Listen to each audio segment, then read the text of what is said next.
Greetings from Queenstown, New Zealand. My name is Steven Andress. I am on vacation, but I'm still bringing you the Radio.com Sports Fantasy Football Show for Week 11.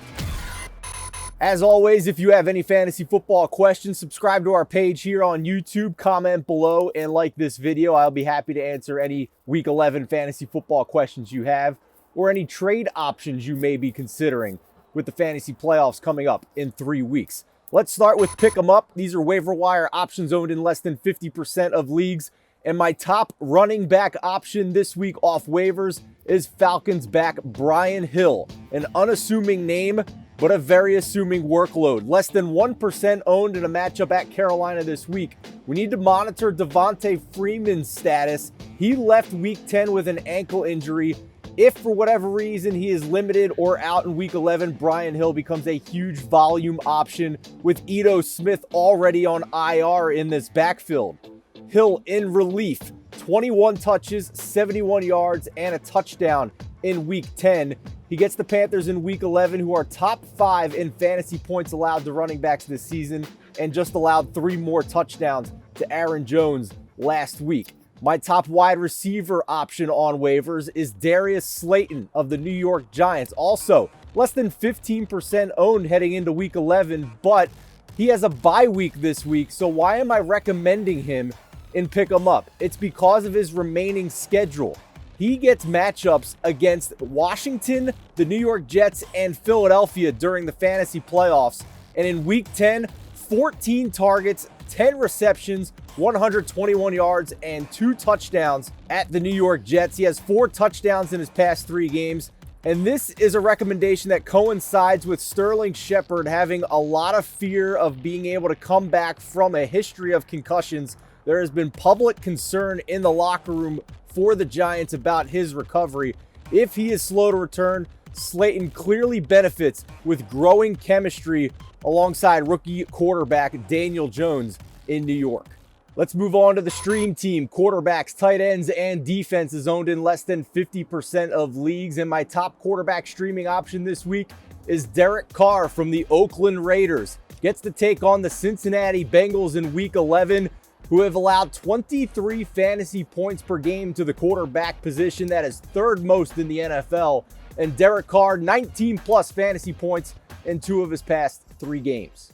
Next streaming option isn't a guy you can stream this week, but I'll explain. Daniel Jones of the New York Giants. You mentioned Darius Slayton earlier. Again, this has to do with the fantasy playoff schedule for the New York Giants. Daniel Jones gets matchups against Philadelphia, Miami, and Washington in weeks 14 through 16. He has 28 plus fantasy points in 2 of his past 3 games.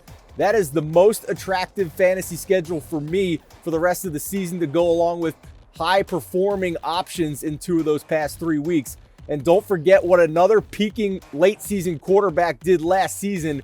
Josh Allen of the Buffalo Bills was the QB1 from week 12 and on later. So do not dismiss the possibility of Daniel Jones leading teams to fantasy football titles this season. Among streaming tight ends owned in less than 50% of leagues, a familiar name on this show but still owned in less than half of leagues is Colts tight end Eric Ebron. He should have had a touchdown last week, had it ripped out of his hands in the end zone in the first quarter. 12 targets though, nevertheless. He did just convert those to only 5 catches for 56 yards, but the point is opportunity here. And that opportunity coincides with T.Y. Hilton and Paris Campbell still injured. 13 receptions for 150 yards and 2 touchdowns in 2 games against the Jaguars last season for Eric Ebron. He is a high ceiling option, although volatile, in week 11. The other tight end I like is Noah Fant, the rookie for the Denver Broncos out of Iowa. He has seen increased opportunity with the trade of Emmanuel Sanders going to the San Francisco 49ers. Coming off a bye, in week 9 he had 3 catches for 115 yards and a touchdown. In week 8, he had 9 targets. He gets to take on Minnesota on the road this week.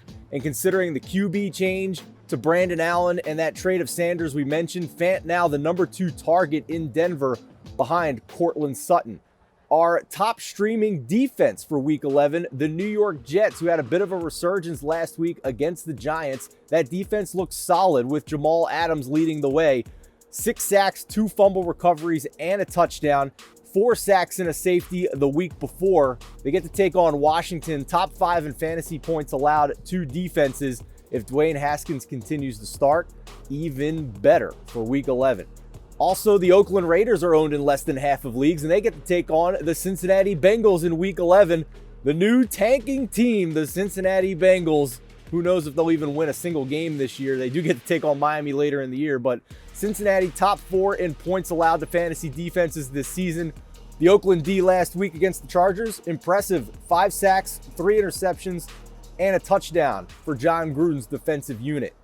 Before we wrap up week 11 and I go find myself something alcoholic on the golf course, we have Stealthy starts and both of my options on the same team this week. Running back James White from the New England Patriots, I think, has gone under the radar and hasn't been talked about much in fantasy football, but I would argue he has been the most consistent RB2 in fantasy in 2019. In every healthy game he's played this season, he has double-digit PPR points, and in a matchup at the Philadelphia Eagles in Week 11, I expect Sony Michel and that New England offensive line to struggle against a superior Eagles defensive front 4, which means I think we see New England spread the ball out a little bit more and utilize James White, who can be effective as a pass catcher as well out of this backfield. We've certainly seen that with his Super Bowl performances in the past.